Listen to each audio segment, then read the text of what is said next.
In Go tutorial number 4, /posts/go tutorial functions errors / you learn the basics of error handling, the error interface, and the if error equals nil pattern. Now it is time to go deeper. Let's break it down. Errors.is. Checking error types. Errors.is checks if an error, or any error in its chain, matches a specific error value. Output. Even though we wrap the error, errors.is still finds OS that are not exist inside the chain. Do not use equals equals to compare errors. Always use errors.is. Errors.as. Extracting error details. Errors.as extracts a specific error type from the chain. This gives you access to the errors fields. Output.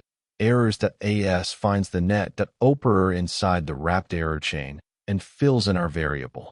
Now we can access its fields. Sentinel errors. A Sentinel error is a predefined error value that callers can check for. Define them as package-level variables. Output. Sentinel errors give callers a clear way to handle different error cases.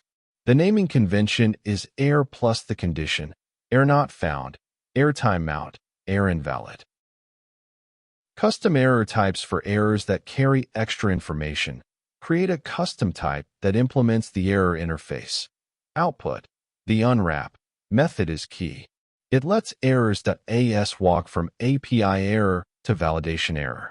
Without unwrap, the inner error would be hidden. Panic and recover. Panic stops the normal flow of a program. Recover catches a panic and lets the program continue. Use them rarely. Output. When to use panic. Never in library code. Return errors instead.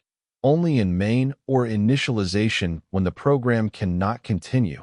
Examples. Missing required config file. Corrupt database on startup. When to use recover. In HTTP server middleware, prevent one bad request from crashing the server. At the top of goroutines. Prevent one goroutine from crashing the whole program. Error handling in goroutines. Goroutines cannot return errors. Use channels or the errorgroup package. Using channels. Using errorgroup. The errorgroup package from golang.org/x/sync is the standard way to handle errors in groups of goroutines. Errorgroup does 3 things. 1. Starts goroutines with g.go. 2. Best practices. Here is a summary of Go error handling best practices. Go errors versus Rust result. If you are also learning Rust from the Rust tutorial /tutorial/series, here is how they compare. Go errors are simpler but rely on programmer discipline. Rust errors are safer but more verbose. For a deeper look at Rust's approach, see Rust Tutorial 8. Error handling /posts/Rust tutorial error handling /